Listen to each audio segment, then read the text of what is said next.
What's up, guys? We're here at Gunnar Racing and to get a private tour of the shop along with a private collection that they got inside in their museum section. So stay tuned. I'm gonna give you a tour right now. So thank you for coming. It's important for us for one reason.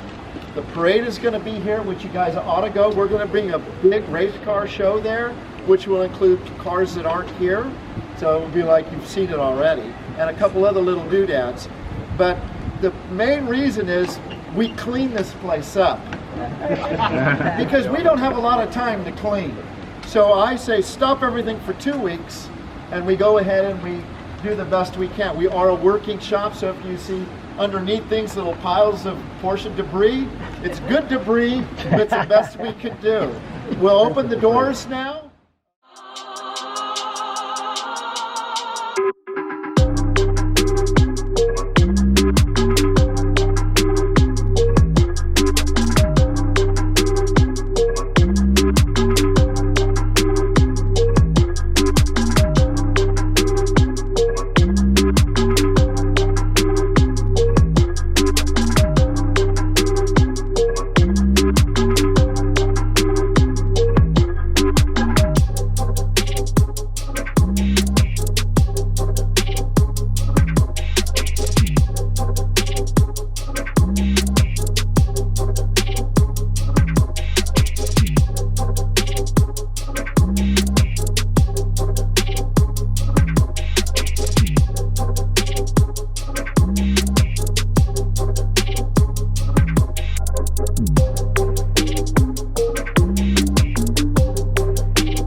Sportomatic. It's not a Sportomatic now, but as it was born, it was a Sportomatic from Porsche.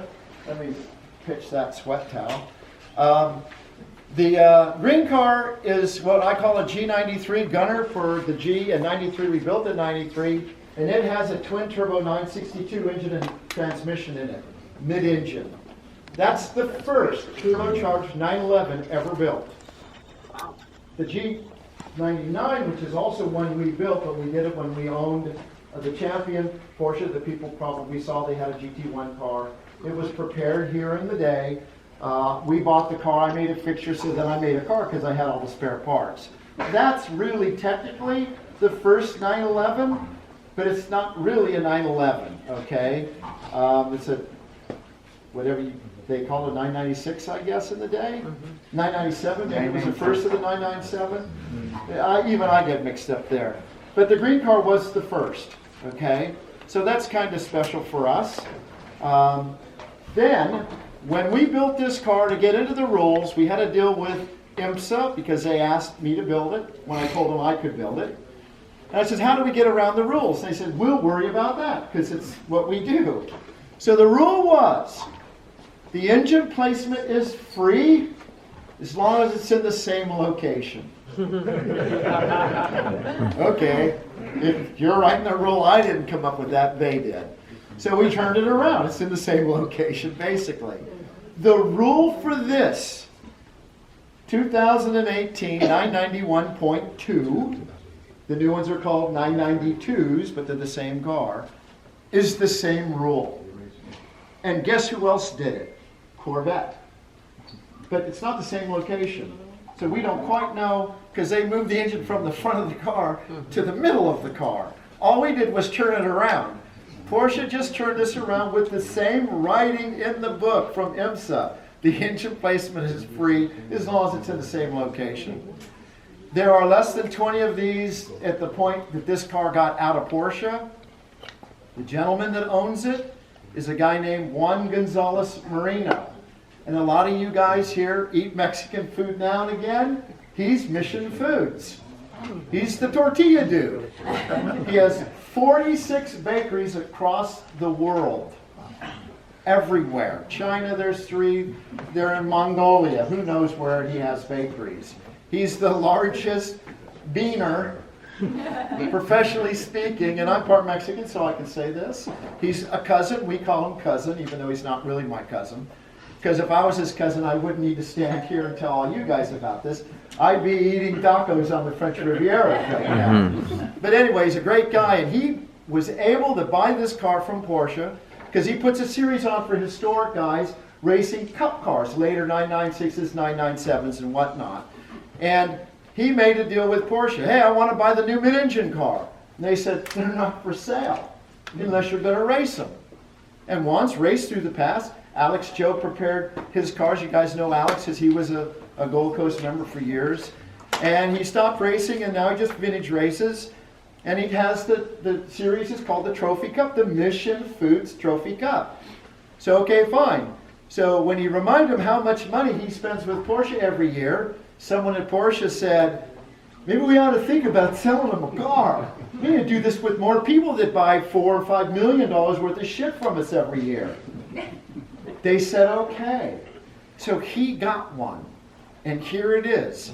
This term should be universal, or uni as the bathrooms are in Europe. A guy or a girl could go in there. This is a Virgin. I guess a Virgin works each way. It's never been driven.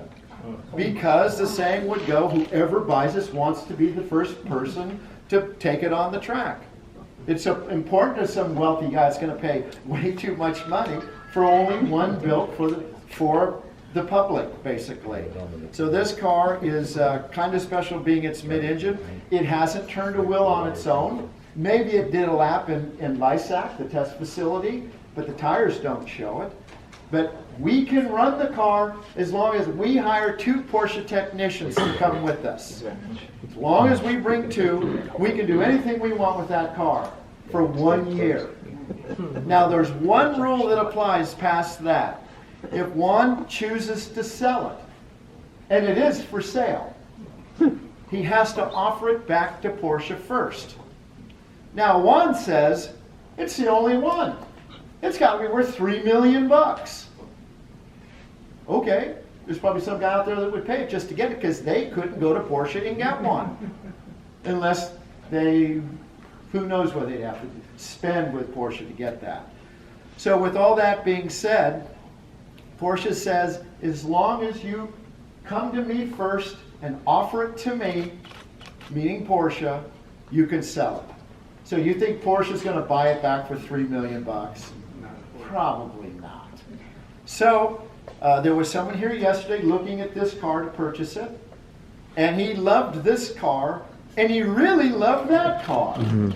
That's a 1989 Turbo Carrera to begin with, so it's a real Porsche, but it's kind of a little bastard. That'd be the, can I say that? Yeah. You know, so much, you can't say a lot anymore these days. You gotta be careful. But anyway, so it'll be interesting to see come Monday. He's going to make offers on all 3 cars to see where he sits.